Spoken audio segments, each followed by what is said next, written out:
Hello guys, welcome back to my YouTube channel. आज हम इस वीडियो के अंदर मैथ सेकंड की यूनिट 4 स्टार्ट करते हैं बिना देरी करे। यूनिट 4 क्या है? हमारी ऑप्टिमाइजेशन टेक्निक्स। इस यूनिट के अंदर हम कुछ ऐसी टेक्निक्स देखेंगे जो हमारे सॉल्यूशन को फिजिबली बना रहा होगा, ऑप्टिमल सॉल्यूशन दे रहा होगा। ठीक है, इसमें फर्स्ट टॉपिक क्या है हमारा? Transportation problem. ट्रांसपोर्टेशन प्रॉब्लम क्या है? ये हमारा ऐसा स्पेशल टाइप है लीनियर प्रोग्रामिंग का, लीनियर प्रोग्रामिंग प्रॉब्लम्स का, जिसके अंदर हमारा गोल रहता है कि हमें सेट ऑफ सोर्स से अपना कुछ भी मटेरियल जो है सेट ऑफ डेस्टिनेशन तक पहुंचाना रहता है। मतलब कि सप्लाई और डिमांड के अकॉर्डिंग अपना क्वेश्चन करना पड़ता है। ठीक है, इसमें क्या है? Supply and demand of source earth and destination respectively that such that the total cost of transportation minimum. मतलब कि हमें ऐसे अपने डिमांड को सप्लाई करनी होती है ताकि कि हमारा जो ट्रांसपोर्टेशन कॉस्ट है वो मिनिमम आए। ठीक है, इसे हम हिटकॉक प्रॉब्लम भी बोलते हैं।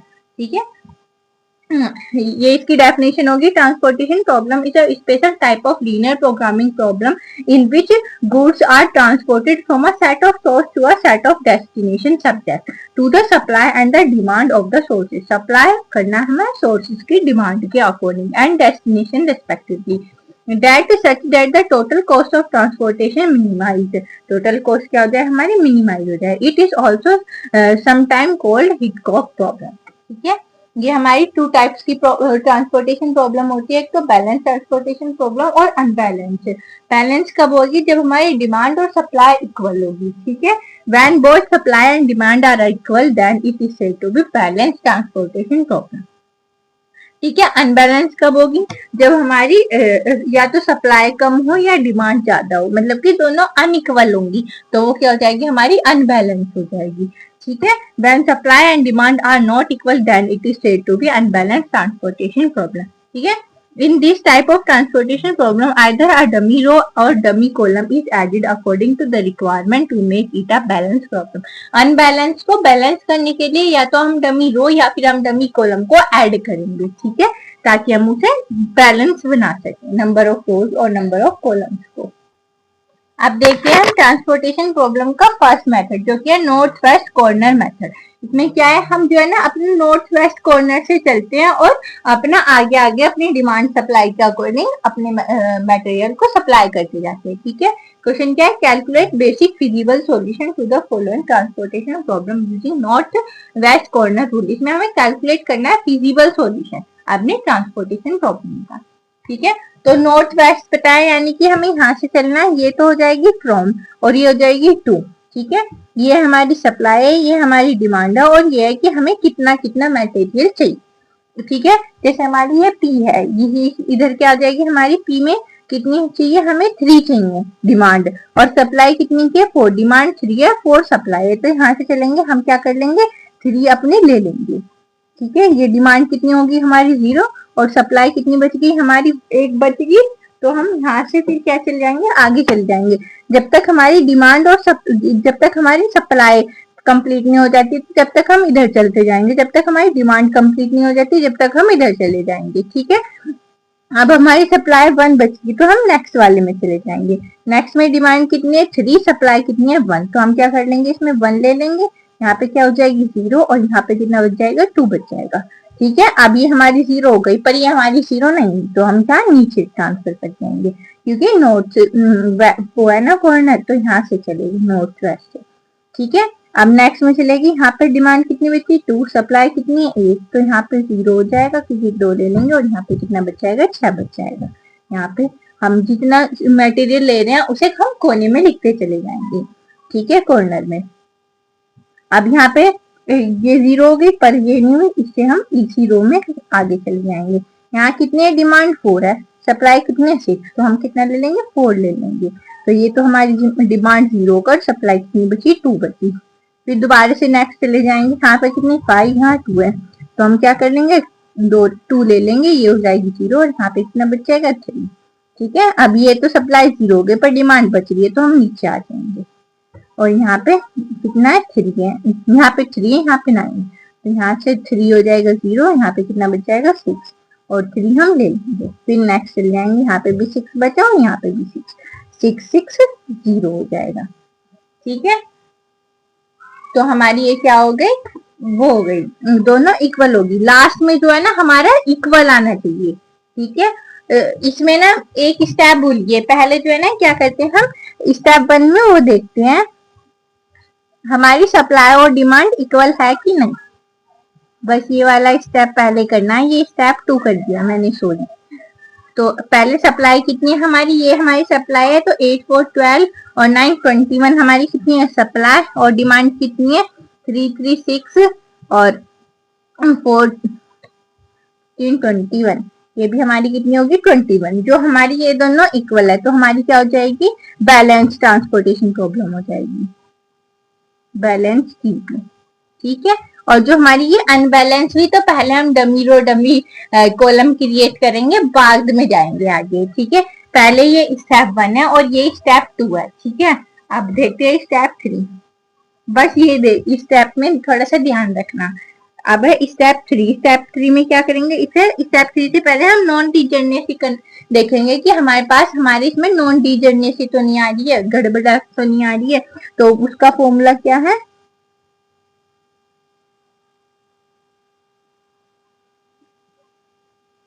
Non degeneracy is equals to number of allocation.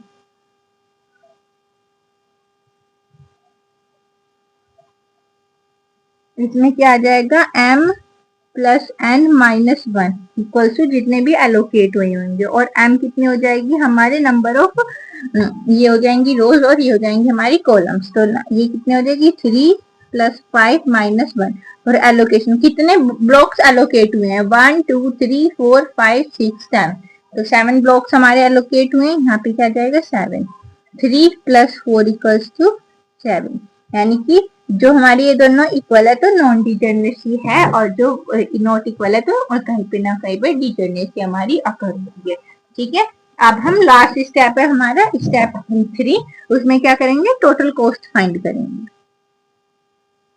Transportation problem की कॉस्ट, कितनी कॉस्ट आएगी हमारी। ठीक है, कॉस्ट कैसे कैलकुलेट करेंगे हम, देखो जैसे ये कितनी है, पहले हमें इसमें हमारी 2 है, 2 से हमने कितने सप्लाई करी है हमारी 3 हुई है, तो 2 इंटू 3 आ जाएगा यहाँ पे।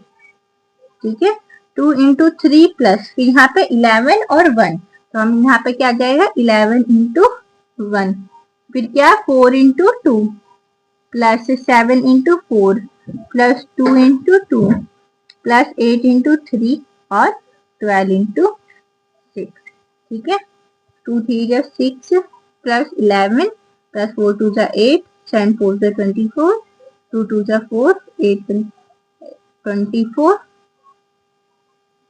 72। ठीक है, अब हम इन सबको प्लस करेंगे तो हमारा क्या आ जाएगा 153 रुपीज, और ये क्या है हमारा आंसर है। ठीक है, इसमें नोट फर्स्ट कॉर्नर में हम पहला स्टेप क्या होता है हमारे सारे स्टेप में चेक करते हैं कि हमारी डिमांड और सप्लाई इक्वल है। जो हमारी दोनों इक्वल है तो क्या होगी, हमारी बैलेंस ट्रांसपोर्टेशन प्रॉब्लम होगी। फिर हम उस पर मेथड अप्लाई कर देंगे, जैसे हमने नॉर्थ वेस्ट कॉर्नर से अप्लाई किया कि नॉर्थ से स्टार्ट करा और हम आगे बढ़ते गए, जो सा हमारी कंप्लीट होता गया फिर उससे नेक्स्ट वाले बॉक्स में हम चलते चले गए। ठीक है, अब एक एग्जांपल देखते हैं अनबैलेंस ट्रांसपोर्टेशन प्रॉब्लम का। तो इसमें हमारा स्टेप 1 क्या होगा, डिमांड इक्वल्स टू सप्लाई करेंगे। Step 1 demand equals to supply. ठीक है, ये हमारी डिमांड है, डिमांड को देखेंगे 72 102 और 41, तो ये हमारे कितना हो जाएगा 215। अब 76 82 और 77, ये क्या हो जाएगी हमारी 235। अब तो हमारी ये नॉन इक्वल आ रही है, इक्वल तो नहीं है, 15 है 35 है, जो हम इन्हें माइनस करें तो हमारे कितने का डिफरेंस आ रहा है, ये हमारा डिफरेंस आ रहा है 20 का। ठीक है, और जब हमारी सप्लाई बड़ी है डिमांड छोटी है तो हम क्या करेंगे, डमी कॉलम को ऐड करेंगे। जो हमारी डिमांड बड़ी होगी सप्लाई छोटी है तो हम कॉलम को ऐड करेंगे, तो अब हम एक रो ऐड कर लेंगे डमी रो। ठीक है, तो स्टेप 2 में हम S1 S2 S3 डिमांड हो जाएगा D1 D2 D3 D4 supply. ठीक है, ये कितनी है हमारी 4 8 8 16 24 16 8 16 24। ये तो हमारी हमें गिवन थी और डमी रो क्रिएट कर रहे तो यहाँ पे क्या हो जाएगी हमारी 0 0 हो जाएगी। सप्लाई कितनी है हमारी 76 82 77 और डिमांड कितनी है 72 102 41। और हमने इसमें डिफरेंस निकाला था सप्लाई और डिमांड में, वो कितना आया था 20। तो 20 डिमांड किसकी हो जाएगी हमारी डमी की हो जाएगी, डमी कॉलम की। ठीक है, अब इस पे ही हम अपना अप्लाई कर देंगे नॉर्थ वेस्ट कॉर्नर वाला रूल।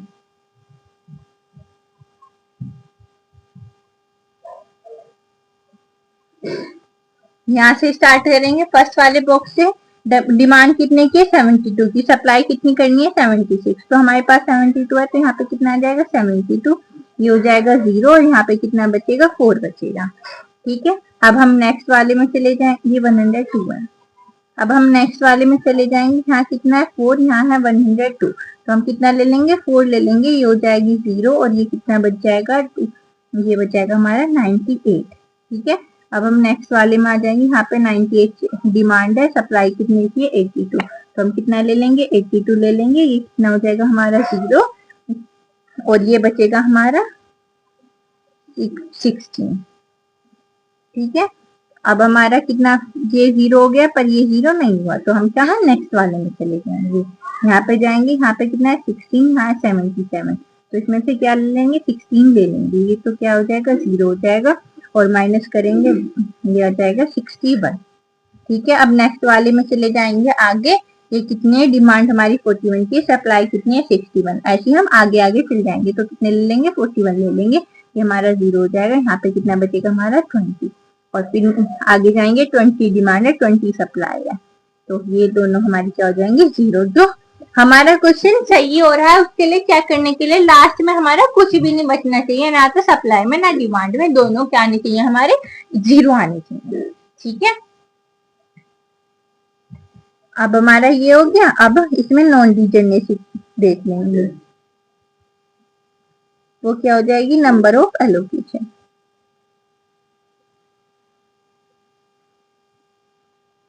इसका फॉर्मूला क्या है m plus n minus 1। m कितना है 1 2 3 4 sorry 3 plus 4 minus 1 equals to allocate कितने में 1 2 3 4 5 6 6 एलोकेट होगी।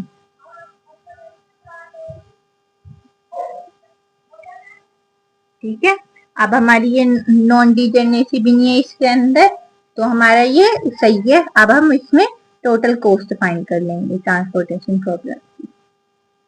टोटल कॉस्ट कैसे हो जाएगी, ये कितनी है 4 multiply 72 8 multiply 4 plus 24 multiply 82 plus 16 multiply 16 plus 24 multiply 41 plus 0 multiply 20। अब इन्हें मल्टीप्लाई करेंगे इनकी तो ये क्या जाएगा 288 प्लस 8 4 32 1968 256 और 984 प्लस 0।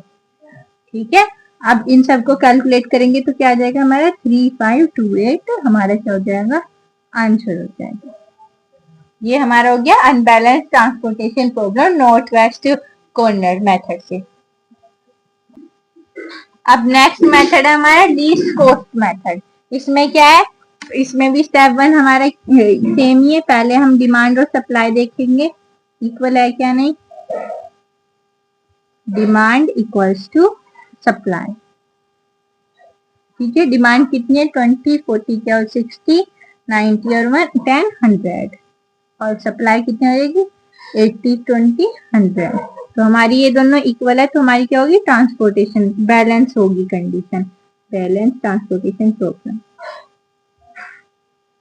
ठीक है, अब स्टेप 2 में देखेंगे हम लिस्ट मेथड से चलेंगे। लिस्ट यानी कि मैं इसी में ही बना देती हूँ, आप नहीं दूसरे ही बना दो। चलो A B C और यहाँ पे क्या हो जाएगी डिमांड। यहाँ पे P Q R S और सप्लाई। ऐसी पेपर में हमें अलग अलग टेबल बनानी है अलग अलग स्टेप के लिए। 1 3 4 2 3 2 1 2 5 4 1 9।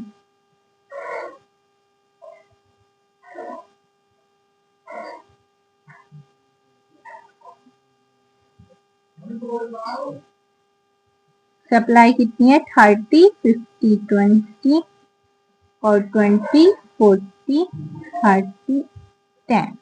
ठीक है, ये हमारी टेबल है जो हमने ऊपर बना रखी थी क्वेश्चन। अब इसमें हमारा लिस्ट, पहले हम लिस्ट वैल्यू देखेंगे कि हमारी फर्स्ट रो में कौन सी वैल्यू कम है। तो हमारी यहाँ भी 1 है, यहाँ पे भी 1 है। ये 2 4 सबसे छोटी क्या है 1। अब हम हमारा 1 2 बार आ रहा है, अब हम 1 कोई सा भी ले सकते हैं। ठीक है, हम पहले इसे देख लेते हैं। यहाँ पे कितने डिमांड 20 सप्लाई 30, तो हम कितना 20 ले लेंगे इससे। तो यहाँ पे क्या आ जाएगा 0 और यहाँ पे बचेगा 10। अब हम हमारी डिमांड तो 0 हो गई इसमें, पर सप्लाई 0 नहीं हुई, तो हम इसी रो में दोबारा से देखेंगे लिस्ट वैल्यू। वो कितनी है हमारी 1। यहाँ पे इसकी डिमांड 30 है, सप्लाई कितनी है 10, तो हम इसे 10 ले लेंगे। यहाँ पे क्या हो जाएगा 0 और यहाँ पे कितना बचेगा 20 बचेगा। ठीक है, फिर अब नेक्स्ट वाली में देखेंगे सबसे कम, सबसे लिस्ट वैल्यू कितनी है 1। इसमें भी हमारी डिमांड देखेंगे 10, सप्लाई कितनी है 50, तो 10 हम ले लेंगे इससे। तो यहाँ पे क्या हो जाएगा 0 और सप्लाई में कितना बच गया 40 बच गया। ठीक है, अब हमारी ये क्या होगी डिमांड तो हो गई 0, पर अभी हमारी सप्लाई 0 नहीं है। फिर इसमें दोबारा से देखेंगे लिस्ट वैल्यू कितनी है 40 है, वो 2 है, और इसकी हमारी डिमांड कितनी है 20, सप्लाई कितनी है 40, तो हम क्या करेंगे इससे 20 ले लेंगे। तो यहाँ पे कितना हो जाएगा 0 और कितना बचेगा 20 हमारा बच जाएगा।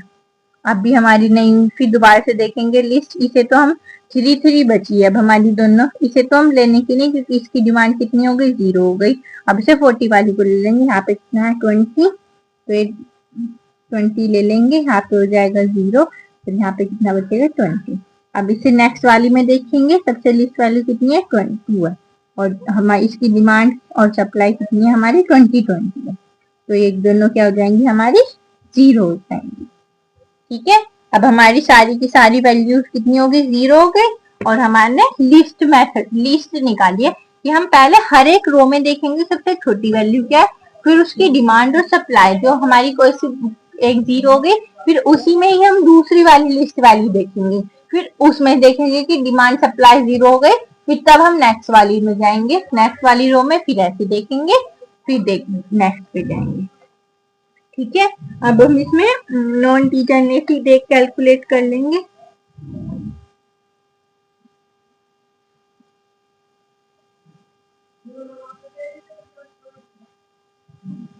Non degeneracy is equals to number of allocation.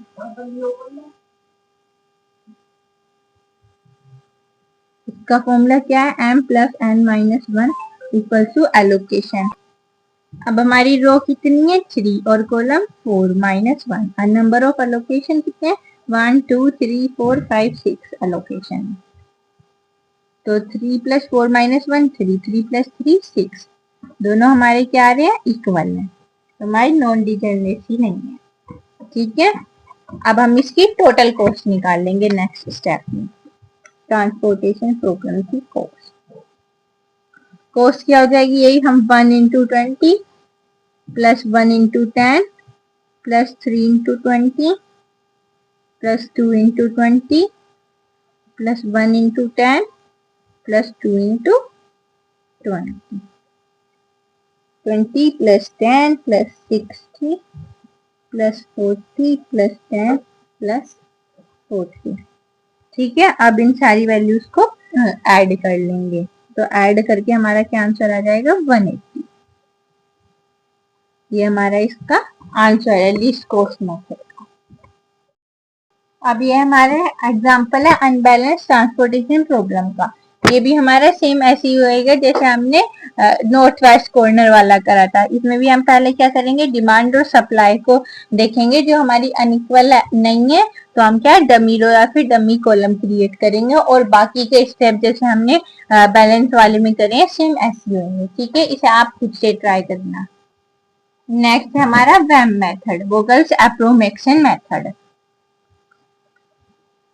तो इसमें भी हम पहला स्टेप क्या हो जाएगा हमारा, डिमांड और सप्लाई को चेक करना कि वो हमारे इक्वल है या नहीं है बैलेंस ट्रांसपोर्टेशन प्रॉब्लम के लिए। तो हमारा स्टेप 1,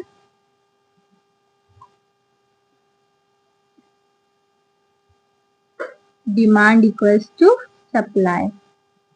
डिमांड कितनी है 5, 8, 7, 14, तो ये क्या हो जाएगी हमारी 34 एंड ये 7, 9, 18, 27 और 7, 34, ये दोनों भी हमारी 34 आ रही है, यानी कि हमारी क्या है बैलेंस ट्रांसपोर्टेशन प्रॉब्लम है। ठीक है, अब नेक्स्ट स्टेप में देखेंगे स्टेप 2। पहले हम ये टेबल बना ले S1, S2, S3 और demand D1, D2, D3, D4 and supply. यहाँ कितनी है 19, 30, 50, 10, 70, 30, 40, 60, 48, 70, 20, 5, 8, 7, 14, 7, 9 और 18 आ जाएगा।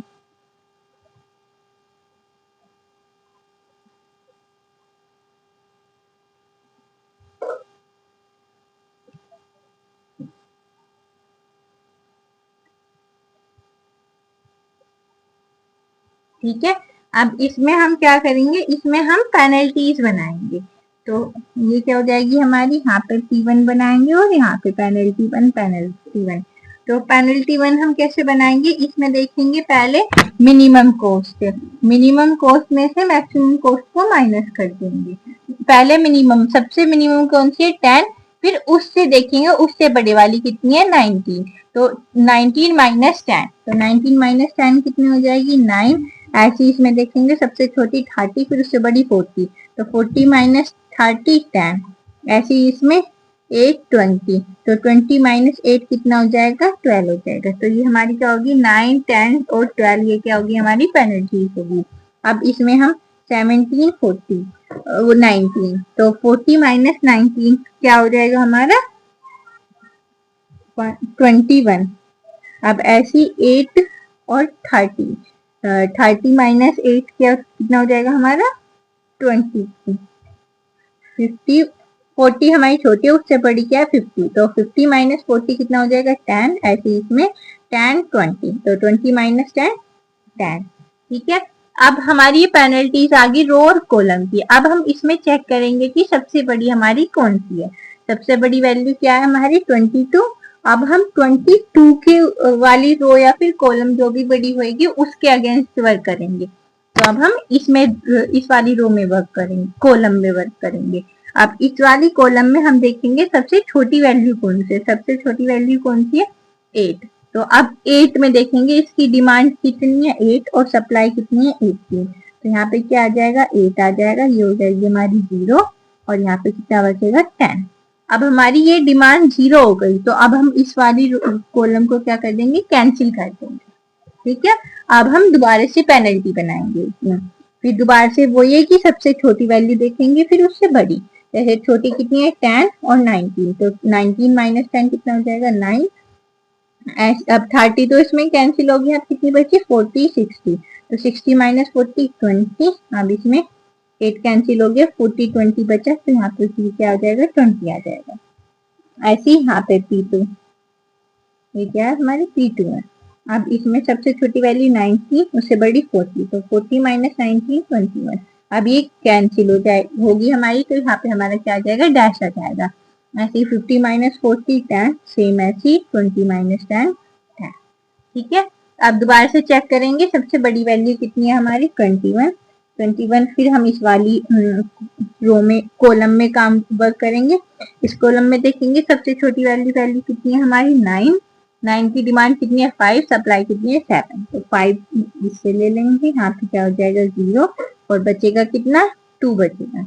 तो अब हमारी ये वाली कॉलम कैंसिल हो जाएगी। ठीक है, ऐसी अब हम दोबारा से बनाएंगे जब तक हमारी ये जीरो नहीं हो जाती डिमांड सप्लाई, जब तक हम अपनी पेनल्टीज बनाते रहेंगे। P1 P2 बना लिया, अब P3 है। अब इसमें हमारी सबसे छोटी वैल्यू कितनी है 10, उससे बड़ी 50, तो 50 माइनस 10 40, 60 माइनस 40 20, 40 माइनस 20 50, और ये हमारी कैंसिल हो जाएगी। इसमें देखेंगे 50 माइनस 40 10, और यहाँ भी 10 आ जाएगा। अब हमारी सबसे बड़ी वैल्यू कितनी है, अब है 50। अब हम इस वाली रो में काम करेंगे, ठीक है। अब इस रो में देखेंगे सबसे छोटी वैल्यू कितनी है हमारी 20, 20 की डिमांड कितनी है 14, सप्लाई कितनी है 10, सप्लाई कम है तो यहाँ पे क्या आ जाएगा 10 आ जाएगा, सप्लाई 0 हो जाएगी, डिमांड कितनी बची हमारी 40 बची। तो अब हम इस वाली रो को कैंसिल कर देंगे क्योंकि हमारी सप्लाई क्या हो गई 0 हो गई, ठीक है। ऐसे अब हम P4 वाली पेनल्टी बनाएंगे, 50 माइनस 10 40, 60 माइनस 40 20, ये वाली हमारे पे डैश आ जाएगा क्योंकि हमारी सप्लाई कितनी हो गई 0 हो गई। अब यहाँ पे P4 यहाँ पे डैश, यहाँ पे डैश, 50 माइनस 40 कितना 10, 60 माइनस 10 कितना हो जाएगा, यहाँ पे हो जाएगा 50, ठीक है। अब देखेंगे अब सबसे बड़ी वाली वैल्यू कितनी है, ये हमारी 50 है। अब दोबारा से ही इस कॉलम में काम करेंगे, इस कॉलम में अब हमारी सबसे छोटी वैल्यू कितनी बची 10 बची, सप्लाई कितनी है 2, डिमांड कितनी है 4, तो सप्लाई कम है तो यहाँ पे क्या आ जाएगा 2 आ जाएगा, ये 0 हो जाएगी और यहाँ पे कितना बचेगा 2 बचेगा। अब ये दोबारा से ये वाली रो को हम कैंसिल कर देंगे, ठीक है। अब दोबारा से P5 पेनल्टी 5 बनाएंगे, ये हमारी डैश हो जाएगी कैंसिल होगी, 60 माइनस 40 कितना बचा 20, यहाँ पे भी डैश है, यहाँ पे P5 डैश डैश, यहाँ पे कितना 40 और यहाँ पे 60। आज सबसे बड़ी वैल्यू कितनी है 60, दोबारा से इस वाले में जाएंगे, यहाँ पे कितना है 2, डिमांड है सप्लाई इसकी 9 है, तो यहाँ पे क्या आ जाएगा 2 आ जाएगा, ये 0 और यहाँ 7 बचेगा, ठीक है। अब इसमें ही हमारी ये वाली बच रही है तो यहाँ भी 7 यहाँ भी 7, तो ये 7 ले लेगा, ये भी 0 हो जाएगी और ये भी हमारी 0 हो जाएगी, ठीक है। अब हमारी डिमांड और सप्लाई क्या हो गई 0 होगी। इसमें हमें पेनल्टी में ध्यान रखना कि पेनल्टी बनाते हैं हम जब पहले उस वाली रो में ही सबसे छोटी वैल्यू देखेंगे, फिर उससे बड़ी में से उसे माइनस कर देंगे तो वो क्या आ जाएगी हमारी P1 आ जाएगी। फिर सारी ऐसी निकाल के उनमें देखेंगे सबसे बड़ी पेनल्टी कौन सी है, फिर उस रो या फिर उस कॉलम में देखेंगे सबसे छोटी वाली कॉस्ट क्या है हमारी, सबसे छोटी वाली कॉस्ट को देख के फिर उसमें ही जो हमें डिमांड सप्लाई अकॉर्डिंग हम अपना सोल्व कर लेंगे, ठीक है। अब इसमें हमारा पहला काम क्या है, नॉन डिजनरेसी को चेक करना।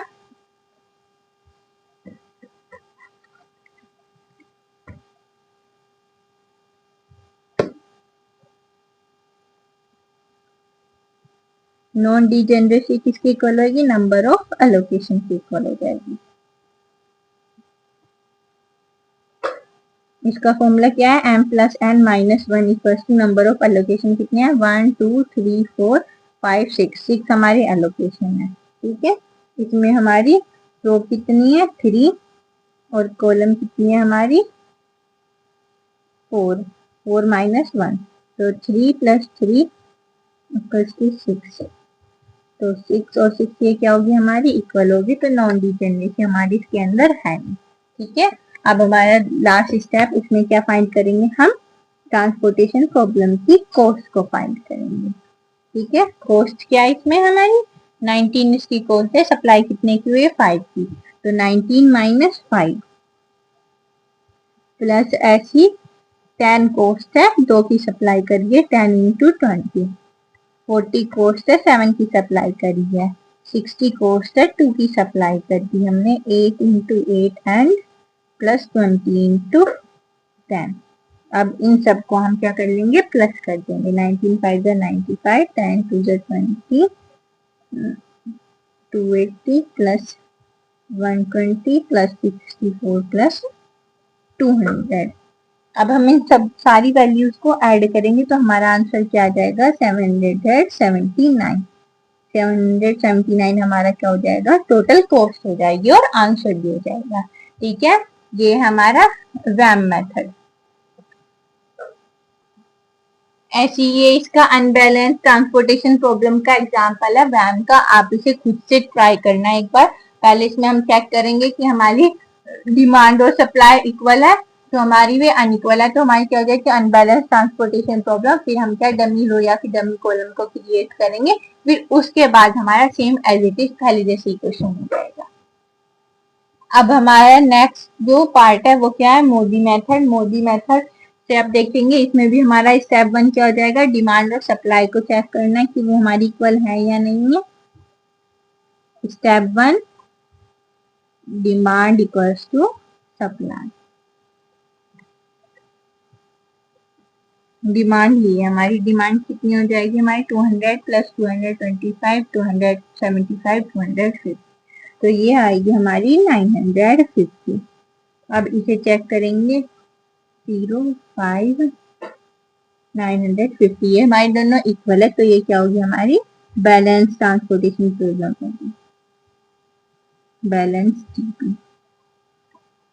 ठीक है, अब हम ये हमारा स्टार्टिंग में वैम मेथड की तरह होता है कि पेनल्टी बना के, तो अब हम इसमें पहले अपनी टेबल बना लेंगे S1 S2 S3 and demand. यहाँ पे क्या हो जाएगा D1 D2 D3 D4 और सप्लाई।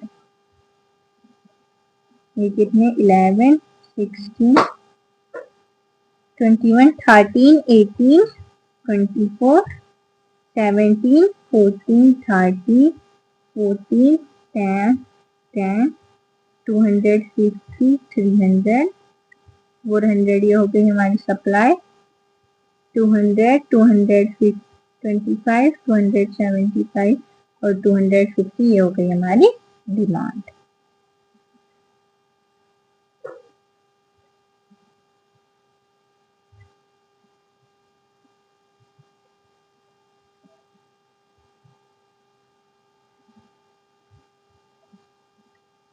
ठीक है, अब इसमें हम पेनल्टी बना लेंगे P1। पहले इसमें देखेंगे इस वाली रो में हम सबसे स्मॉलेस्ट वैल्यू कितनी है 11, फिर उससे बड़ी कितनी है 13, तो 13 माइनस 11 कितना आ जाएगा हमारा 2।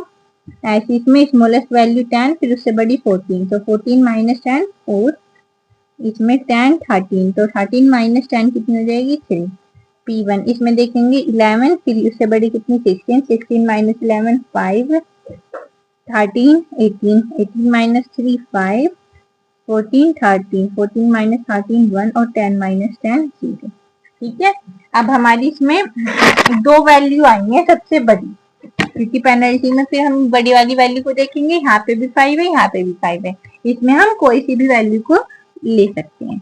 अब ले लें हम इसमें 5 में हम देखेंगे सब स्मॉलेस्ट वैल्यू वाली कॉलम में। स्मॉलेस्ट वैल्यू कितनी है 11, इसकी डिमांड 200 है, सप्लाई कितनी है 250, तो डिमांड के अकॉर्डिंग ले लेंगे 200 वैल्यू, ये कितना हो जाएगा 0, सप्लाई कितनी बच जाएगी 50 हमारी बच जाएगी। जब हमारी डिमांड 0 हो गई तो हमारी ये रो क्या हो जाएगी, इस कैंसिल हो जाएगी, इस रो को हम हटा देंगे।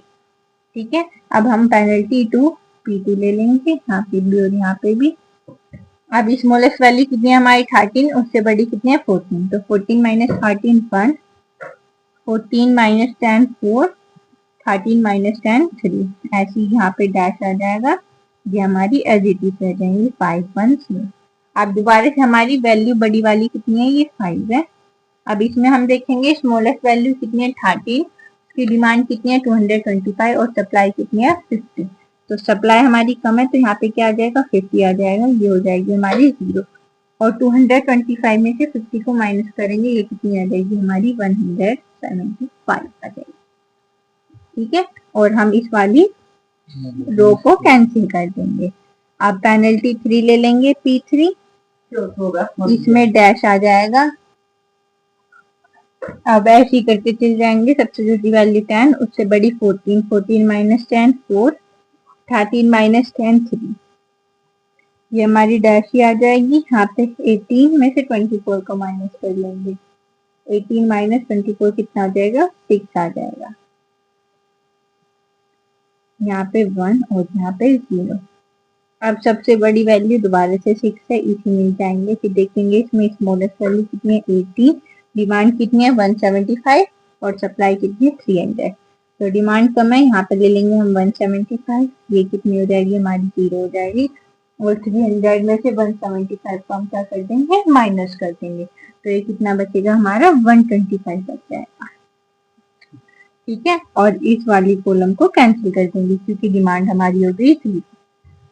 अब P4 पेनल्टी 4 निकाल देंगे, ये डैश 14 माइनस 10 कितना हो जाएगा हमारा 3, 4 आएगा 4, यहाँ पे आएगा 3, पेनल्टी 4, यहाँ पे डैश, अब ये वाला डैश हो जाएगा, ये रो हमारी कैंसिल, कॉलम कैंसिल हो गई, तो यहाँ पे 14 माइनस 13 1 और 10 माइनस 10 0। ठीक है, अब हमारी सबसे बड़ी वैल्यू कौन सी बची, वो है 4। अब हम इस वाली रो में, तो इसमें सबसे छोटी वैल्यू कितनी है 10, इसकी डिमांड कितनी है 250 और सप्लाई कितनी है 125, सप्लाई कम है तो यहाँ पे क्या आ जाएगा 125 आ जाएगा, ये 0, और यहाँ पे कितना बचेगा 125 ये बच जाएगा। अब हमारी ये वाली जो है वो हो जाएगी कैंसिल। ठीक है, अब पेनल्टी 5 बना देंगे, P5 ये डैश 3, P5 ये डैश यहाँ आ जाएगा 13 और यहाँ आ जाएगा 10। अब बड़ी वैल्यू कितनी बची हमारी 13, इस वाली कॉलम में जाएंगे, अब इसमें वैल्यू कितनी है 13 ही है, डिमांड कितनी 275, सप्लाई कितनी है 400, यहाँ से क्या ले लेंगे 275, हो जाएगा 0, और इसमें से माइनस करेंगे ये कितना बचेगा 125, और 10 की बचा 10 की डिमांड 125 और सप्लाई कितनी है 125, तो अब यहाँ पे क्या ले लेंगे 125 ले लेंगे, और ये भी 0 हमारी एंड ये भी 0 हमारी। ठीक है, अब हमारी ये इक्वल हो गई। अब यहाँ तक तो हमारा वैम मेथड की तरह था ये, अब है हमारा आगे चेंज आएगा, इसमें हमें स्टेप 1 ये हो गया, स्टेप 2 ये हो गया, स्टेप 3 में हम क्या करेंगे, फाइंड करेंगे यू और वी की value, find U and V for occupied cell के लिए।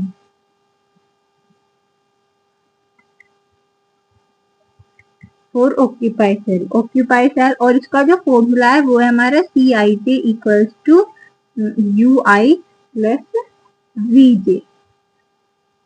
ठीक है, ये हमारा हो गया फॉर्मूला। अब हम इसमें देखेंगे हमारी ऑक्यूपाइड सेल कौन कौन सी है, वो है हमारी, एक तो ये है हमारी C11 C12, यहाँ पे लिख लेते हैं C11 C12, इसमें है C22 C24, C32 C33 और C34, 6 है ना, 1 2 3 4 5 6, ये हमारी ऑक्यूपाई वैल्यू। अब हमें इनके लिए अपनी U और V की वैल्यू फाइंड करनी है। ठीक है, तो पहले हम C11 के लिए फाइंड कर ले, C11 इसमें क्या आएगा हमारा U1 प्लस V1, तो हमारे पास ना तो अभी U1 है ना हमारे पास V1 है, बस C11 की वैल्यू कितनी है, वो है हमारी 11, तो हम क्या करेंगे इसमें U1 की वैल्यू क्या रख लेंगे, 0 रख लेंगे फर्स्ट वैल्यू, जब हमारी कोई सी भी नहीं निकल रही होगी तो उसमें से हम एक वैल्यू को 0 पुट कर देंगे, प्लस V1, तो अब हमारी क्या होगी, V1 की वैल्यू हो गई 11 और U1 की वैल्यू कितनी होगी 0, U1 V1 निकल गए। अब हमारा C12 देखेंगे, C12 के लिए U1 प्लस V2, C12 की वैल्यू कितनी है हमारी, ये हमारी 13 है, तो इसमें हमारी U1 की वैल्यू निकाल ली 0 और V2 की वैल्यू निकल जाएगी, तो V2 की कितनी हो जाएगी हमारी 13 हो जाएगी। ठीक है, अब हम क्या, हमारी C22 में हमारा क्या हो जाएगा, UB2 होएगा और VB2, C22 की वैल्यू कितनी है हमारी 18 है, तो यहाँ पे क्या आ जाएगा 18 प्लस U2 हमारे पास है नहीं, V2 कितना हो जाएगा हमारा 13, तो 18 माइनस 13 कितना हो जाएगा 5, V2 की वैल्यू कितनी हो गई हमारी 5 हो गई। ठीक है, अब C24 क्या हो जाएगा U2 प्लस V4, C24 कितना है हमारा 10 है, तो ये क्या आ जाएगा 10 प्लस U2 की वैल्यू अभी निकालिए 5, 10 इक्वल्स टू 5 प्लस V4, इधर जाएगा माइनस में जाएगा, 10 माइनस 5 कितना 5, V4 की वैल्यू कितनी हो गई हमारी 5 हो गई। ठीक है, अब हम क्या निकालेंगे, C33 निकालेंगे। C3 भी कैसे निकलेगा, U3 प्लस V3। C33 कितने 13 हो जाएगा, 13 इक्वल टू U3 हमारे पास है नहीं, और V3 भी नहीं है अभी हमारे पास। अब पहले हम कौन सी निकाल ले, C34 की निकाल के देखते हैं। C34 में क्या हो जाएगा, U3 प्लस V4। U3 तो हमारे पास है नहीं, पर हमारे पास V4 है, तो इसलिए हमारी ये निकल जाएगी। C34 की वैल्यू कितनी है 10, तो ये जाएगा 10 इक्वल टू U3 प्लस 5। इधर जाएगी माइनस में हो जाएगी, 10 माइनस 5 कितना 5, U3 की वैल्यू कितनी आ गई 5 आ गई। और ऐसे हम इसमें अपनी U3 की वैल्यू रख ले, U3 5 प्लस V3। 13 माइनस 5 कितना हो जाएगा 8, V3 हमारी क्या हो जाएगी 8 आ जाएगी। ठीक है, हमारी ये वैल्यू आ गई U और V की वैल्यू। अब हम स्टेप 4 में क्या करेंगे, स्टेप 4 में हम डेल आई जे की वैल्यू निकाल लेंगे और अनऑक्यूपाइड सेल के लिए। अब तो हमने निकाली थी ऑक्यूपाइड सेल के लिए, अनऑक्यूपाइड सेल के लिए निकाल लेंगे। ठीक है, अब इसका डेल आई जे का फॉर्मूला क्या है, C I J minus U I plus V J. ठीक है, अब हमारी अनऑक्यूपाइड सेल कौन कौन सी है,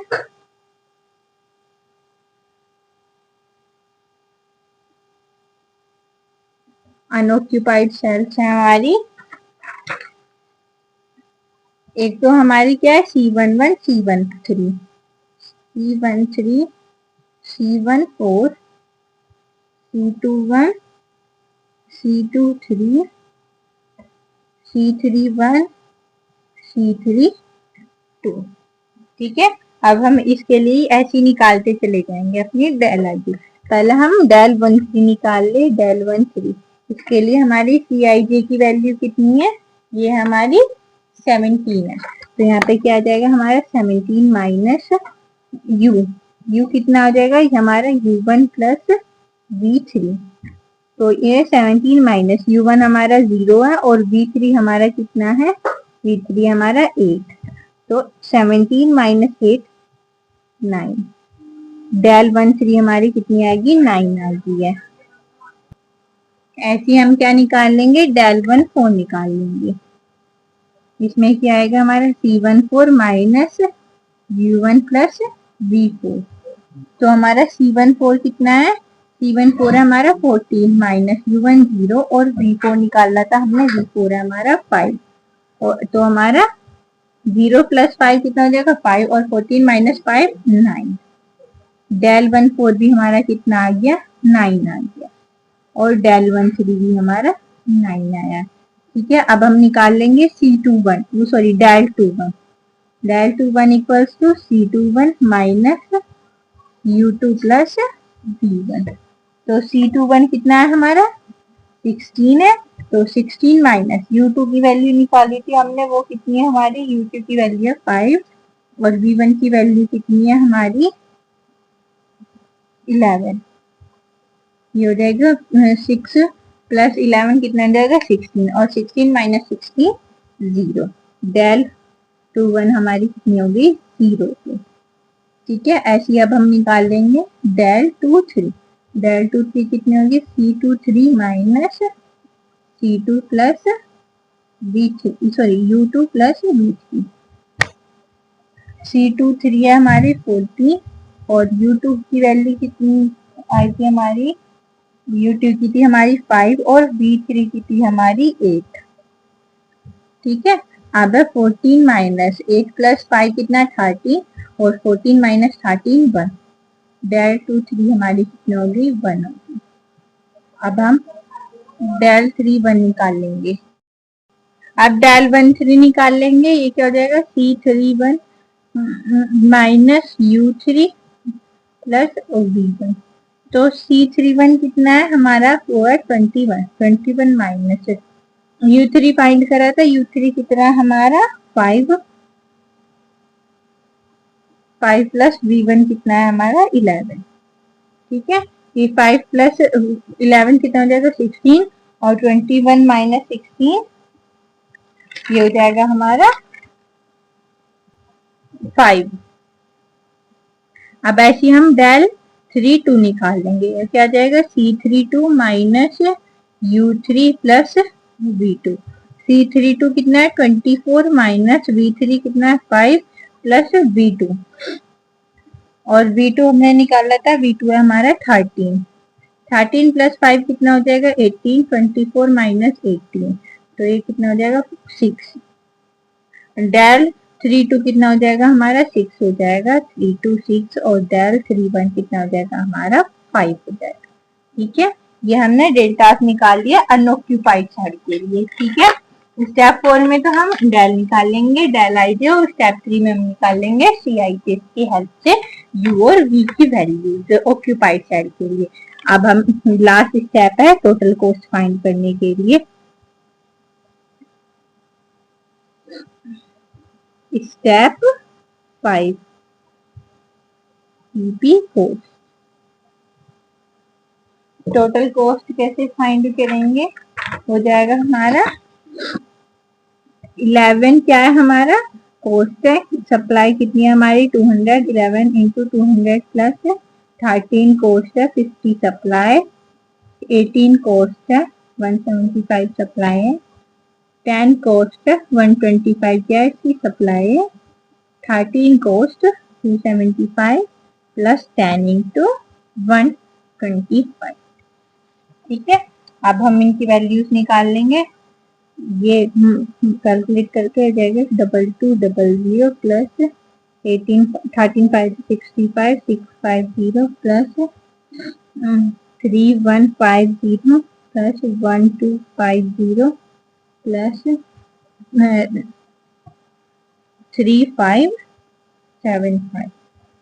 1250। ठीक है, अब हम इस सारी को कैलकुलेट करेंगे तो हमारा आंसर आएगा 12075। तो ये क्या है हमारा आंसर है मोदी मेथड। ठीक है, मोदी मेथड भी हमारा वैम मेथड की तरह है, बस इसमें एक्स्ट्रा हमें CIG फाइंड करना पड़ता है और डेल्टा आई। ठीक है, ऑक्यूपाइड और अनऑक्यूपाइड सेल के लिए। इसमें हमारा मोदी मेथड में ये भी है कि जो हमारा सॉल्यूशन डेल्टा की वैल्यू सारी पॉजिटिव आ रही है तो हमारा क्या हो जाएगा ऑप्टिमल सॉल्यूशन हो जाएगा, क्योंकि हमने देखा होगा डेल्टा 9 4 0 1 5 6 ये हमारे क्या है सारे पॉजिटिव आ रहे हैं तो हमारा ऑप्टिमल सॉल्यूशन है। और जो हमारे डेल्टा 0 के इक्वल है तो उसमें हमारे क्या आ जाएगा मोर देन सॉल्यूशन हो सकते हैं। तो हमारा क्या है डेल्टा 2 1 क्या है हमारा 0 है, तो यानी कि इसमें हमारे ऑप्टिमल सॉल्यूशन की वैल्यू 1 से ज्यादा भी निकल सकती है अनऑक्यूपाइड सेल में।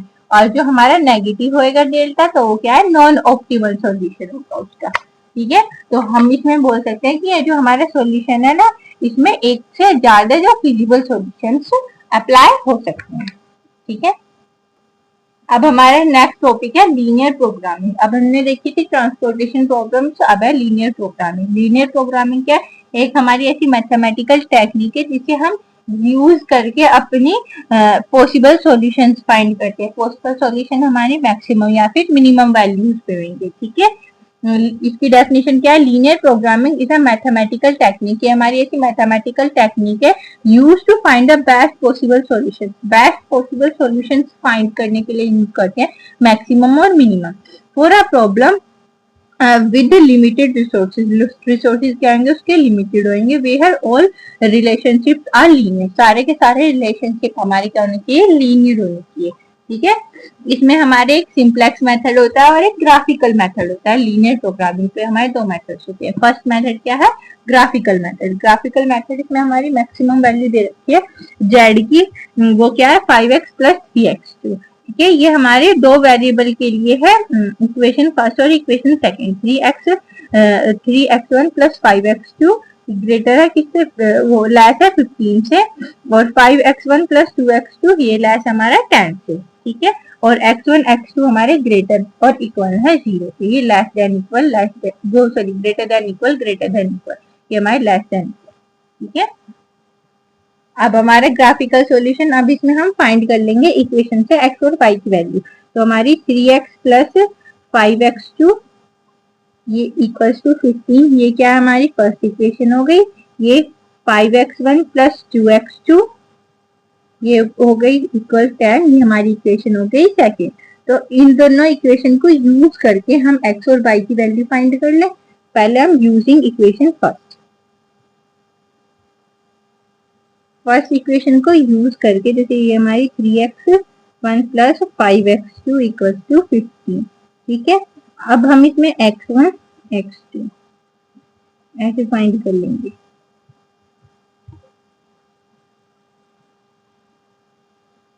इसे इजीएस्ट वे में फाइंड करने का जो है एक मेथड है कि एक बार तो हम x1 को 0 रख ले तो x2 की वैल्यू निकल जाएगी, दोबारा से x2 को 0 रख ले x1 की वैल्यू निकल जाएगी।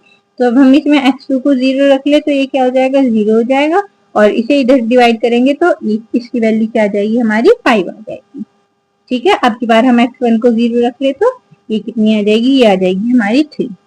इसके लिए इक्वेशन फर्स्ट के लिए हमारी एक बार तो आ गई 5,0, एक बार आ गई 0,5। अब ऐसी हम यूजिंग इक्वेशन सेकंड को यूज करके वो क्या है हमारी 5x1 प्लस 2x2 इक्वल है 10 की, ठीक है। इसमें हम x1 x2 की वैल्यू निकाल लें ऐसी जैसे हमने पहली इक्वेशन से निकाली है।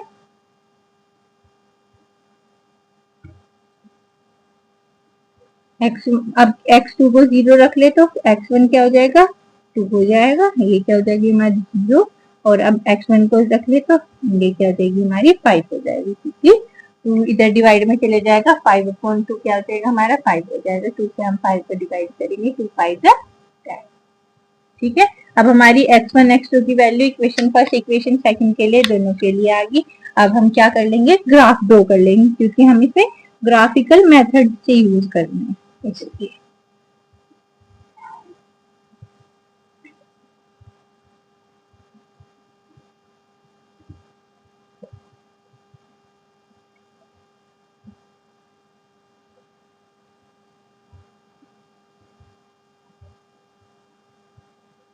ये होगी हमारी y एक्सिस, ये हो गई हमारी x एक्सिस, और ये है हमारा 0 ओरिजिन है जो दो लाइन को इंटरसेक्ट कर रहा है।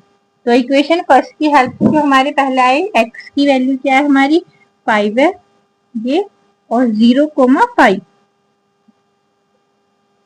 5,0 5 होगी x की वैल्यू, और ये होगी x2 मान ली इसे x1 और x2, इससे हम कंफ्यूज नहीं होंगे। x1 की वैल्यू कितनी है 5 और x2 की वैल्यू कितनी है 0। इसमें x1 की वैल्यू 0 और x2 की वैल्यू कितनी है 3, ये 0,3, ठीक है। एक तो लाइन हमारी ये बन गई। अभी से हम लाइन को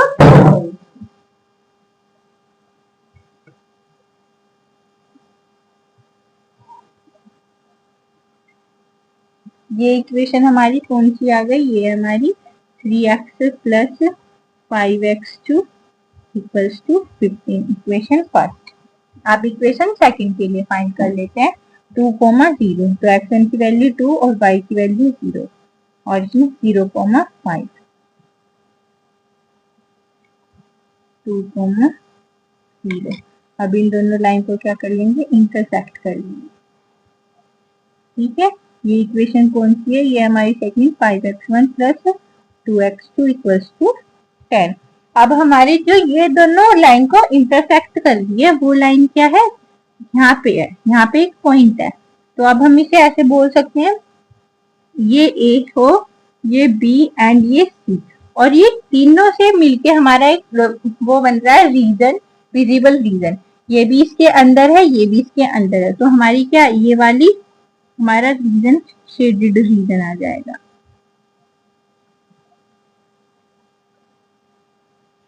एक चीज और ध्यान रखना, जब हमारा ग्रेटर देन हो, ये वाली वैल्यू ग्रेटर देन हो इक्वेशन से, तो हमारा विजिबल रीजन हमेशा अंदर आता है। अब देखो दोनों में ये हमारा एक आसान ट्रिक है याद करने की, दोनों में हमारा क्या है 15 ग्रेटर है इक्वेशन से, इसमें यहाँ पे हमारा 10 ग्रेटर है 5x प्लस 2x2 से, तो इसलिए हमारा जो ये बाउंडेड रीजन है ना ये अंदर वाला आएगा, ठीक है। अब हमारे पास ये ए के भी कोऑर्डिनेट्स है, बी के कोऑर्डिनेट्स है। अब हम दोनों इक्वेशन को यूज करके बी के कोऑर्डिनेट्स फाइंड करेंगे।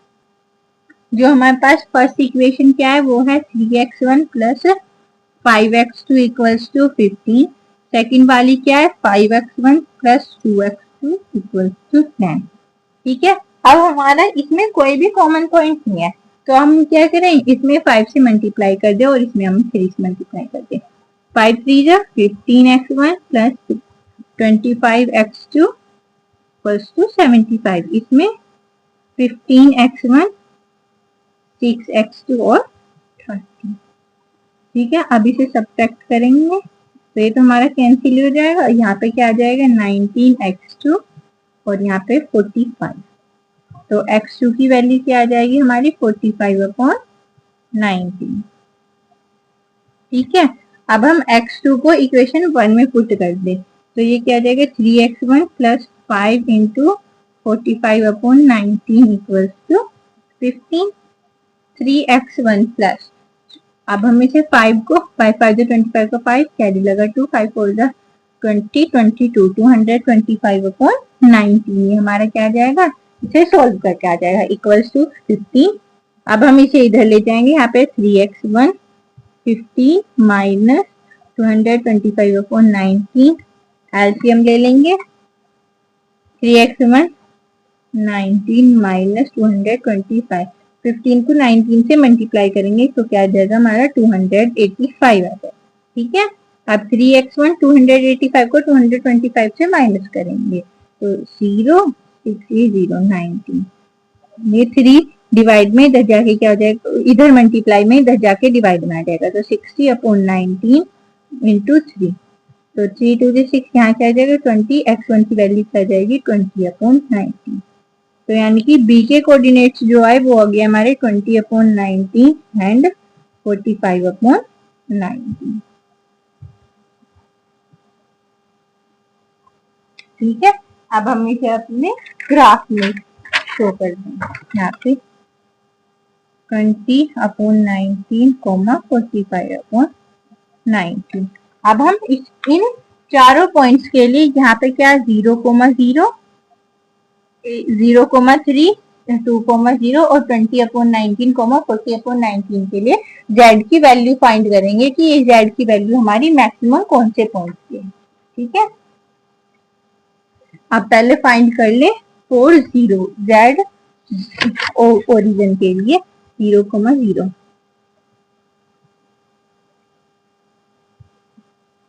0,0। तो मैक्सिमम z इक्वेशन क्या है इसकी 5x1 प्लस 3x2।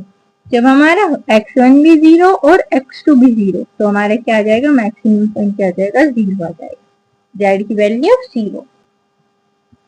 फिर हम a के लिए निकाल लेंगे, a में क्या हो जाएगा 2,0। तो maximum z equals to equation क्या है 5x1 प्लस 3x2। x1 की वैल्यू कितनी है हमारी 2 है और x2 की वैल्यू हमारी 0 है। 5 2 10, इसकी वैल्यू कितनी आएगी 10 आ गई। ठीक है, अब हम ऐसी b पे निकाल लेंगे। b में क्या थी हमारी जो पॉइंट्स आते 20/19 एंड 45/19। इसके लिए z 5 इंटू 20/19 प्लस 3 इंटू 45/19। तो ये क्या आ जाएगा 100। 25 को 5 से मल्टीप्लाई करेंगे 100/19 प्लस 45 को 3 से मल्टीप्लाई करेंगे 135/19। एलसीएम दोनों का सेम है तो ऐड हो जाएगा 100 प्लस 135/19। तो ये क्या आ जाएगा 235/19 हमारी z की वैल्यू आ जाएगी बी पॉइंट के लिए। अब सी पॉइंट के लिए निकाल ले, उसके पॉइंट्स क्या आते 0,3। z की इक्वेशन क्या है हमारी 5x1 प्लस 3x2। तो 5 इंटू 0 प्लस 3 इंटू 3, तो ये क्या आ गई 3 3 9। ठीक है, आप देखते हैं सबसे बड़ी वैल्यू कौन सी आएगी, ये 9 235/19 और 10 और उसके लिए आई थी हमारी 0। तो हमारी सबसे बड़ी वैल्यू क्या आ रही है ये आ रही है 235/19। तो हमारे पास ऑप्टिमल सॉल्यूशन कौन सा है, तो हम लिख सकते हैं we have optimal solution z equals to 235/19 at B point. इसके कोऑर्डिनेट्स क्या थे हमारे 20/19, 45/19। ठीक है, ये हमारा यहाँ तक हमने x और y की वैल्यू फाइंड कर ली और अपना ऑप्टिमल सॉल्यूशन फाइंड कर लिया। ठीक है, ये हमारा हो गया ग्राफिकल मेथड से। अब देखते हैं सिंप्लेक्स मेथड। अब सिंप्लेक्स मेथड देखते हैं। सिंप्लेक्स मेथड पहले हम इसमें जनरल फॉर्म को स्टैंडर्ड फॉर्म में कन्वर्ट करते हैं, तो उसके देखते हैं कैसे कन्वर्ट करते हैं। तो इसमें फर्स्ट पॉइंट क्या है, हम चेक करेंगे अपने ऑब्जेक्टिव फंक्शन को लीनियर प्रोग्रामिंग की कि वो मैक्सिमाइज है या मिनिमाइज है। जो वो मैक्सिमाइज है तो ठीक है, जब वो मिनिमाइज हो तो हम क्या कर देंगे, उसे माइनस से मल्टीप्लाई कर देंगे। ठीक है, अब उसे ऐसे लिख सकते हैं max dash Z dash equals to minus min Z. ठीक है, अब फिर सेकंड स्टेप में क्या आएगा, फिर देखेंगे कि जो हमारे सारे के सारे डिसीजन वेरिएबल है वो ग्रेटर या फिर इक्वल है 0 के। ठीक है, यदि हमारा कोई भी डिसीजन वेरिएबल अनरिस्ट्रिक्टेड आ गया, जैसे कि ये है 2x1 plus x2 less than equal to 4, तो इसमें हमारे ऐसे दे दे x1 ग्रेटर देन इक्वल है 0 के और x2 क्या है हमारा अनरिस्ट्रिक्टेड है, तो हम उसे कैसे लिख सकते हैं 2x1 plus x2 dash minus x2 double dash less than equal to 4। ठीक है, और ऐसे भी लिख सकते हैं x1 comma x2 dash x2 double dash greater than equal to 6। इसे हम ऐसे लिख के सोल्व कर लेंगे। ठीक है, थर्ड है एक्सप्रेस करेंगे, express the problem in standard form by introducing slack और सरप्लस वेरिएबल। इसमें हम स्लैक और सरप्लस वेरिएबल को कन्वर्ट कर देंगे अपनी अनइक्वालिटी को कांस्टेंट दिखाने के लिए अपनी इक्वेशन के अंदर। ठीक है, जो हम कोई भी वेरिएबल को ऐड कर रहे हैं तो वो क्या हो जाएगा हमारा स्लैक वेरिएबल हो जाएगा, जो हमारी ये वाली कंडीशन होगी। ठीक है, जब हमारी ये वाली कंडीशन होगी तो हम क्या करेंगे, सब्ट्रैक्ट करेंगे और उस वेरिएबल को क्या बोलेंगे, हम सरप्लस वेरिएबल बोलेंगे।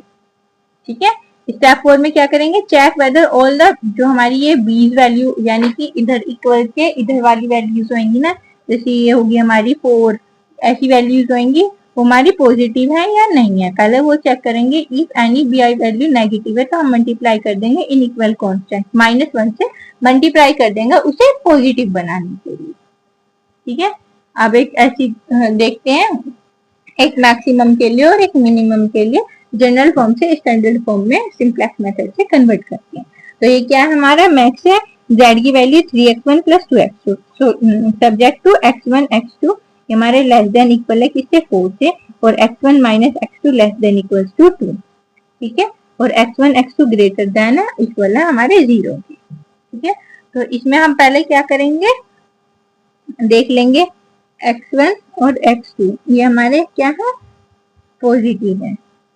पहले तो हमारी ये इक्वेशन है x1 plus x2 equal to 4, जो हमें इसे ग्रेटर देन ये वाला निशान हटाना है तो हम क्या करेंगे, एक वेरिएबल को ऐड कर देंगे, सरप्लस वेरिएबल को स्लैक वेरिएबल को सॉरी ऐड करने के लिए हम क्या करेंगे स्लैक वेरिएबल। तो s1 s2 प्लस वो x1 x2 प्लस s1 ये इक्वल हो जाएगा हमारा 4 के, और ऐसी x1 माइनस x2 इसमें हम स्लैक वेरिएबल 2s2 कर लेंगे और इक्वल कर देंगे इसे 2 के। ठीक है, अब हमारी ये तो बन गई इक्वेशन फर्स्ट और सेकंड।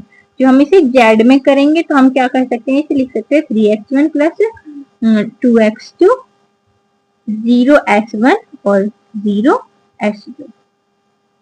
ठीक है, इसे हम जेड में ऐसे लिखेंगे और ऐसे लिख सकते हैं s1 and s2 are select variable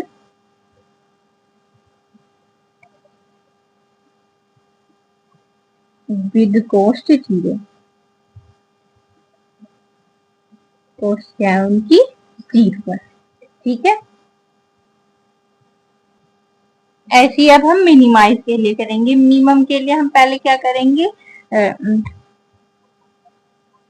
max Z dash equals to minus min Z, इसमें हम क्या करेंगे माइनस से मल्टीप्लाई कर देंगे मैक्सिमम जेड डैश बनाने के लिए। तो max Z equals to minus 3x1 minus 2x2 minus 5x3।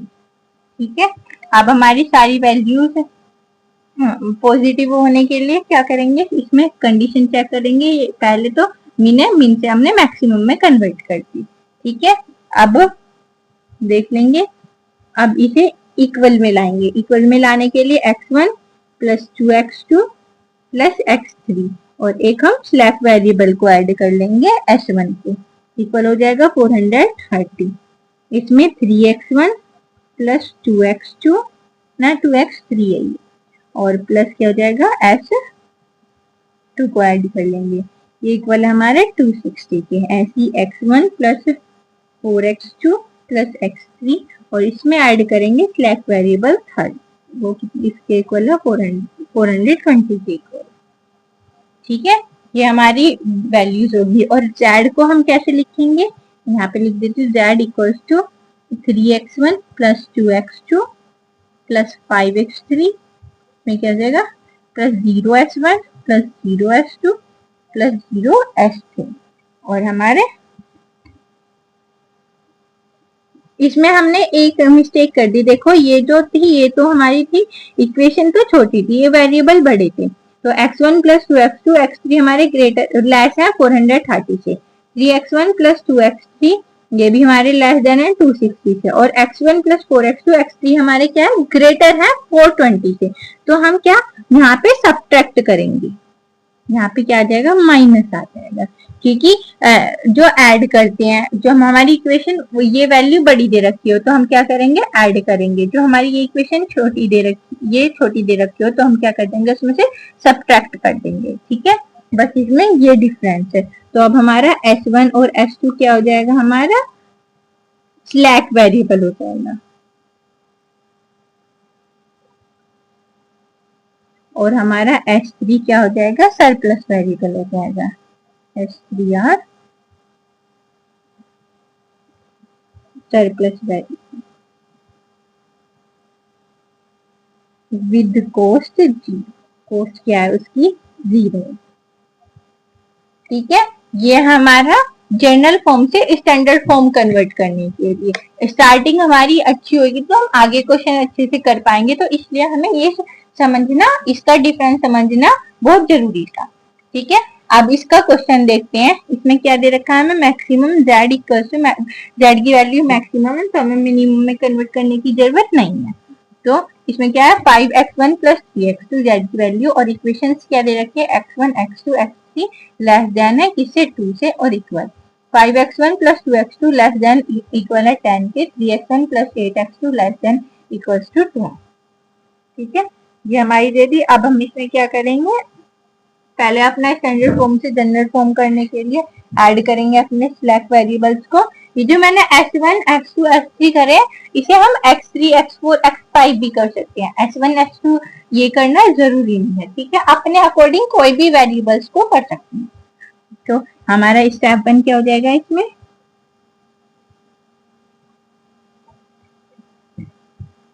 z की वैल्यू क्या है 5x1 प्लस 3x2। इक्वेशन क्या है x1 plus x2 x3। Equal करने के लिए हम एक वेरिएबल को प्लस कर देंगे x4 को।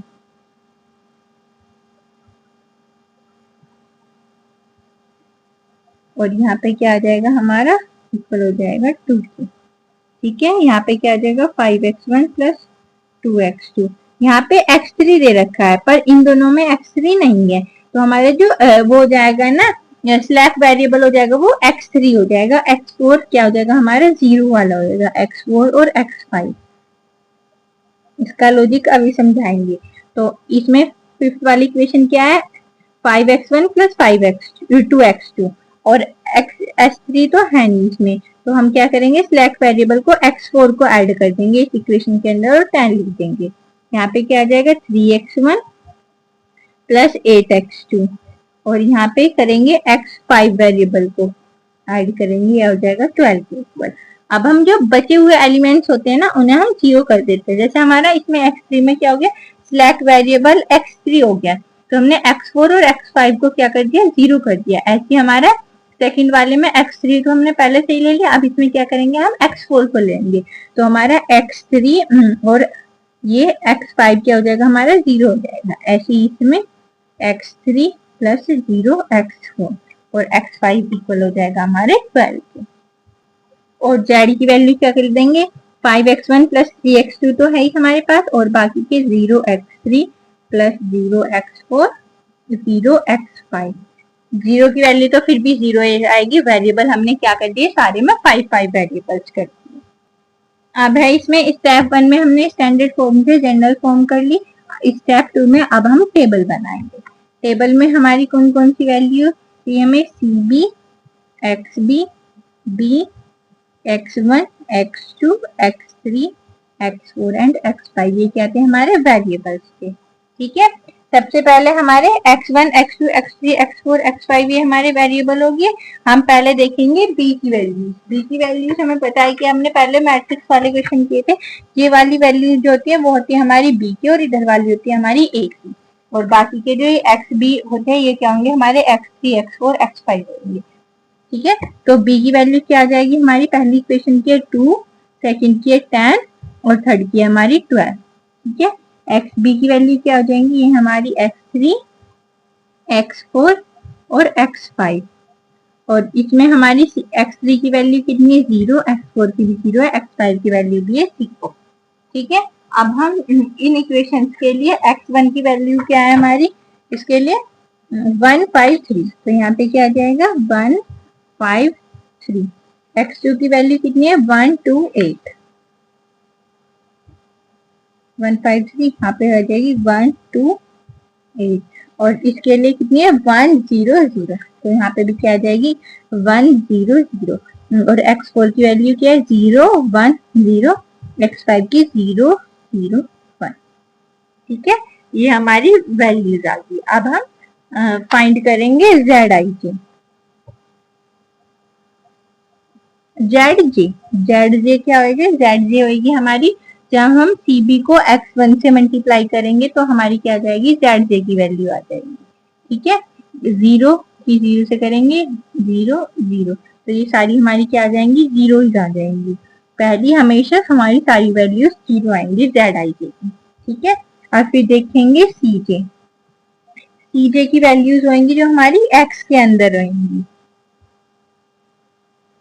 ये 5300 ये क्या है हमारी CIJ है, तो यहाँ पे क्या आ जाएगा 5 3 और बाकी क्या है हमारी 0, x3 x4 x5 ये हमारी CIJ, और CIJ को एक बार हम ऊपर भी लिख देंगे b के ऊपर, यहाँ है 5 3 0 0 0। ठीक है, पहले हम क्या करेंगे अपना जनरल फॉर्म से स्टैंडर्ड फॉर्म करेंगे स्टेप 1 में। स्टेप 2 में फिर CB XB B x1 x2 x3 x4 x5 ऐसे लिख लेंगे। फिर उसमें पहले हम B की वैल्यू देखेंगे, B की वैल्यू लिखेंगे, फिर उसके बाद XB में क्या आ जाएगा हमारी x3 x4 x5, फिर उनकी वैल्यूज निकल लेंगे। इसमें क्या है 0 0 0 है तीनों वैल्यू, फिर x1 की वैल्यूज रखेंगे इक्वेशन में, x2 की रखेंगे, x3 x4 x5 की वैल्यू देखेंगे। फिर ZIJ कैसे निकालेंगे, CB की मल्टीप्लाई x1 से करेंगे तो हमारी ZIJ निकल जाएगी। तो CIJ क्या होंगे जो हमारी Z की वैल्यूज होंगी ना, Z के वेरिएबल्स की, उन्हें हम यहाँ पे लिख देंगे जो हमें मैक्सिमम या फिर मिनिमम जो काउंट करनी होगी। ठीक है, उसके बाद करेंगे ZIJ माइनस C से, ZIJ में से CIJ को माइनस कर देंगे, तो 0 माइनस 5 कितना हो जाएगा -5, 0 माइनस 3 3 0 0 0। ठीक है, अब हम इसमें देखते हैं कि हमारी CIJ की वैल्यू या तो आनी चाहिए 0 या आनी चाहिए पॉजिटिव वैल्यू, तो हम उस क्वेश्चन को अपने को वहीं छोड़ देंगे। जब हमारी Z की वैल्यू ZJ और CJ की वैल्यू हमारी नेगेटिव आएगी तो हम क्या करेंगे उसे जब तक अपनी टेबल बनाएंगे जब तक हमारी ये वैल्यू ZJ माइनस CJ की वैल्यू 0 और या फिर पॉजिटिव ना आती, ठीक है ना आ जाए।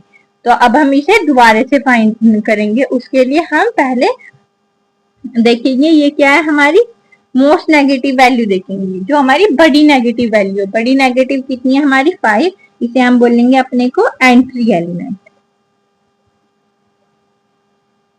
ठीक है, ये हमारा किसके अंदर आ रहा है, ये आ रहा है हमारे x1 के अंदर। ठीक है, x1 के अंदर आ रहा है तो हम इसमें क्या करेंगे मिनिमम रेशो फाइंड करेंगे नेक्स्ट वो बनाने के लिए।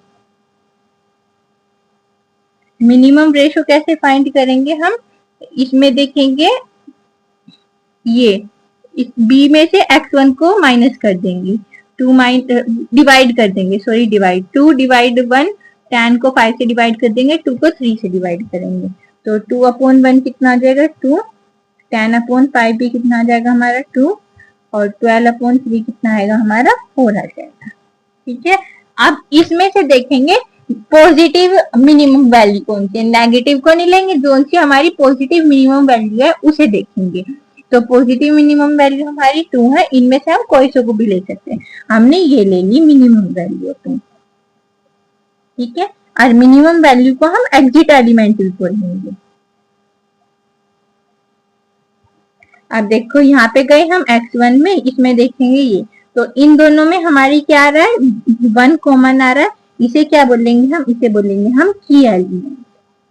की एलिमेंट निकलना हमारा बहुत जरूरी है। ठीक है, की एलिमेंट। अब हम जो नेक्स्ट वैल्यू में करेंगे ना वो क्या है x1, और यहाँ पे क्या है x3, तो x3 को हम x1 से रिप्लेस कर देंगे। ठीक है, की एलिमेंट इसलिए जरूरी होता है कि की एलिमेंट हमारे कौन से वेरिएबल में है उससे हम इस वाले वेरिएबल को रिप्लेस कर दीजिए। ठीक है, जो हमारा नेगेटिव एलिमेंट है बड़े वाला उसे बोलते हैं हम एंट्री एलिमेंट। फिर मिनिमम रेशो फाइंड करते हैं, मिनिमम रेशो में जो हमारी मिनिमम पॉजिटिव वैल्यू होती है उसे मानते हैं हम एग्जिट एलिमेंट। और फिर इन दोनों से मिला के जो हमारी कॉमन एलिमेंट आ रहा होगा जैसे 1, उसे बोलते हैं हम की एलिमेंट। ठीक है, अब हम ऐसे ही सेकंड वाली टेबल बना लेंगे।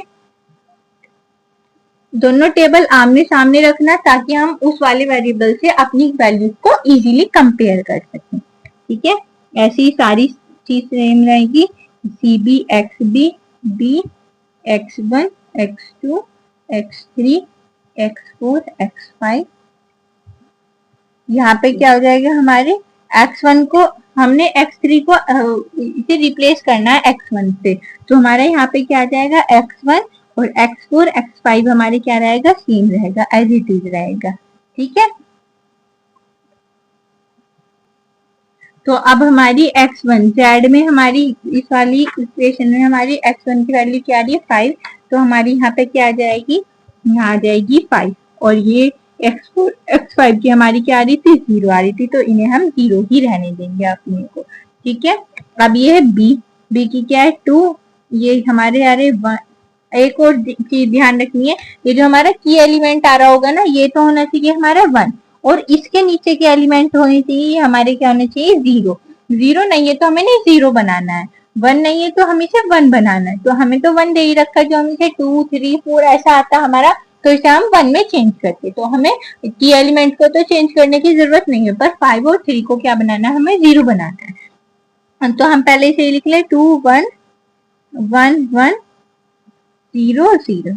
ठीक है, अब x4 को क्या करें हम, x4 माइनस 5x1, तो हमारा ये क्या हो जाएगा, हमारा यहाँ पे क्या दे रखा है 5 है, जो हम x4 माइनस 5x1 करें तो हमारा क्या आ जाएगा, ये 0 हो जाएगा। ऐसे हम tan में से कर लेंगे x4 माइनस 10x1, तो हमारा क्या हो जाएगा, ये 0 हो जाएगा। तो मैं यहाँ पे लिख दू x4 माइनस 5x1, तो x4 की वैल्यू कितनी है हमारी 0 है, और 5x1 की वैल्यू कितनी है हमारी 5 है, और इसे ही हम क्या कर देंगे, उससे कर देंगे, ये 5 दे रखा है x4, सॉरी यहाँ पे क्या आएगा हमारा 5 है, और x1 की वैल्यू कितनी है हमारी 1 है, तो 5 मल्टीप्लाई 1, तो 5 माइनस 5 क्या हो जाएगी हमारी 0 हो जाएगी।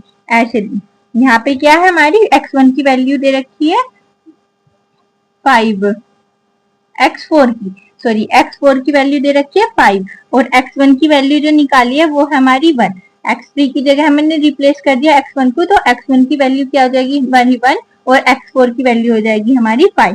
तो हम x4 माइनस 5x1 करें, जैसे हम x4 माइनस 5x1, तो x4 की वैल्यू कितनी दे रखी है हमारी 5, और x1 की वैल्यू कितनी है हमारी 1, तो 5 मल्टीप्लाई 1 क्या हो जाएगा 5, और 5 माइनस 5 कितना हो जाएगा, ये हमारा हो जाएगा 0। ऐसे हम इस वाली b वाली वैल्यू में रख लेंगे 2 0 1 0, इन सारी में ही ऐसे ही रखते चले जाएंगे x4 माइनस 5x1। तो जो हम इन वैल्यूज को रखेंगे तो ये हमारी क्या बन जाएगी, यहाँ पे तो हमारा आ जाएगा 0, यहाँ पे 0 है, ये हो जाएगा हमारा -3 -5 और 1 0।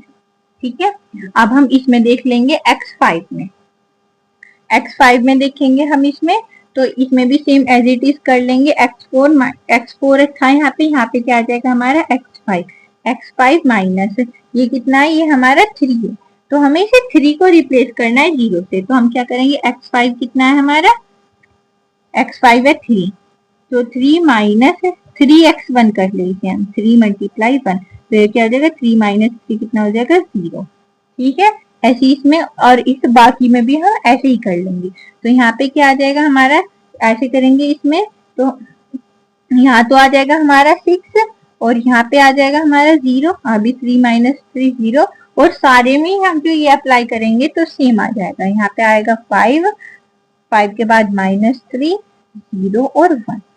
ठीक है, x4 माइनस x1 करा और यहाँ पे हमने करा है x5 माइनस 3x1। इस वाले लॉजिक, इस वाली चीज को ही हम इस वाले पे और इस वाले दोनों पे ही अप्लाई कर देंगे। ठीक है, फिर हम क्या फाइंड करेंगे, zj फाइंड करेंगे दोबारा से। zj की वैल्यू क्या है हमारी,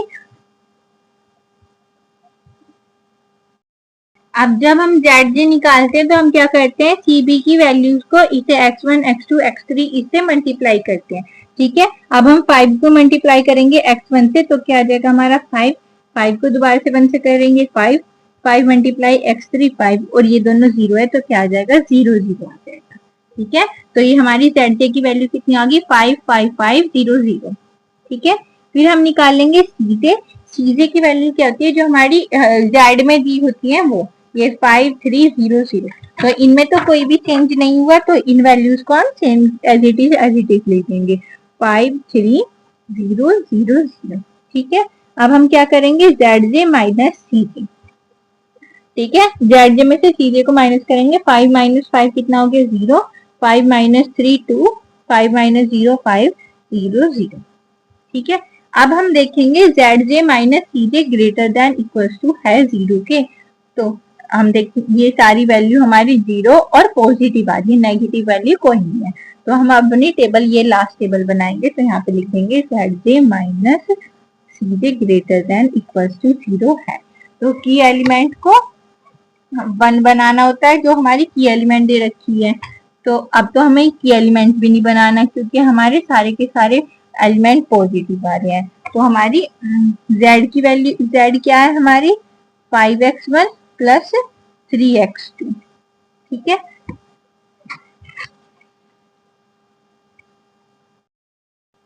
अब हम इसमें क्या करेंगे, z में 5x1 प्लस 3x2 दे रखा है, तो हम इसमें x1 x2 की वैल्यू देख लेंगे। तो अब हम देखेंगे यहाँ पे x1 x4 x5 दे रखा है, तो x1 की वैल्यू कितनी है हमारी 2, तो यहाँ से हम x1 की वैल्यू कितनी ले लेंगे 2 ले लेंगे, और यहाँ पे x2 x3 दे नहीं रखा, तो हम क्या कर देंगे x2 को ले लेंगे 0, x2 इक्वल टू 0, और इस इक्वेशन में पुट कर देंगे।